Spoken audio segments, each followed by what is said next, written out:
2016, you would drop the Worth the Risk project. 2017, you would drop Roll the Dice 2. And you had a 2-year gap, which you would consider transitioning from kid to grown G4. And you could even tell by the covers, because on Worth the Risk cover, you got on some Chucks at a cemetery and an open button up. Roll the Dice 2, you got no shirt, some Chucks on. And then when it came to, come on. When it came to Player Forever, you got a suit on, right? You got a suit on. You got like a wine glass in your hand, looking real professional. And then we get the braids. We start to see the braids. So I gotta ask you, what's going on with the braids? I noticed that when I first saw you, but where did you get that? You know, is it purposely a braid, or was it something that you just kind of? No, it was just something that like. This is iconic. It's really iconic. My hair is like, you know, I'm mixed with Jamaican and Nicaraguan, so. You know, a lot of the times, like, my hair is just like, it's curly as fuck. So, like, one day I remember, like, my barber was just like cutting me up, and he was like, "You want to trim this shit? What you want to do?" And I was like, "Nah, just keep letting it grow." I was like, "But cut down everything else." And I was like, he was like,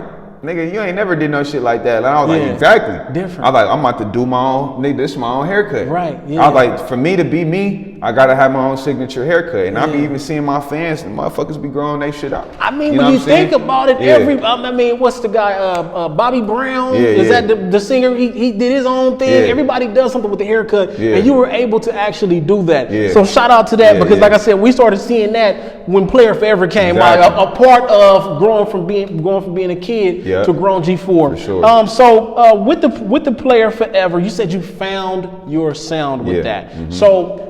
And within those 2 years, what were you doing in order to get closer to finding your sound? Man, honestly, bro, I was going through it with a lot of I was falling out with a lot of friends. I was falling out with just a lot of people, man. I spent those 2 years really by myself, just figuring out a lot of shit. I was going through even just certain family shit, you know what I'm saying? And I really just had to step back for a little bit. I think a lot of people don't truly understand, bro. It's like, you know, you can have that breakout moment, like we said, we got moments to where you just cracking, but I wanted the longevity of it. You know, I didn't want to just be like, oh, the nigga that was known as a kid. So I'm like, you know what, hold on, let me step back. Let me get into a different bag. That's right. Because these niggas only remember me as this type of nigga. And I'm not that nigga no more. You know what I'm saying? So like to literally, I felt like the only way to reapproach it was to take a little bit of time off.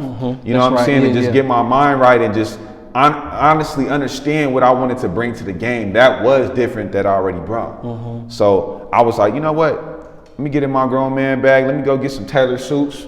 Let me get upscale a little bit. Let me get with some real producers, real people around me that I know really care about the craft. And let's put together like a real project that really is meaningful, that people can live by on a day to day. And that's what the mentality of Player Forever is. It's like, it's a player for life. Like, nigga, it's not just, you know, a nigga trying to go into a party, I'm a player in this instance, but nah, we a player in every instance. You know what I'm saying? And like I said on the album, it ain't just about playing women. You gotta be a real player when it comes down to breaking down business. Real player when it comes to just anything that has to do with you just verbalizing who you are as an individual. That's beautiful that you broke that down like that, because when people think about being a player, they think it's just about playing women. But you gotta know how to play the game at life. Everybody's a player at life. You feel what I'm saying? You control your, I mean, to be honest with you, you control your destiny.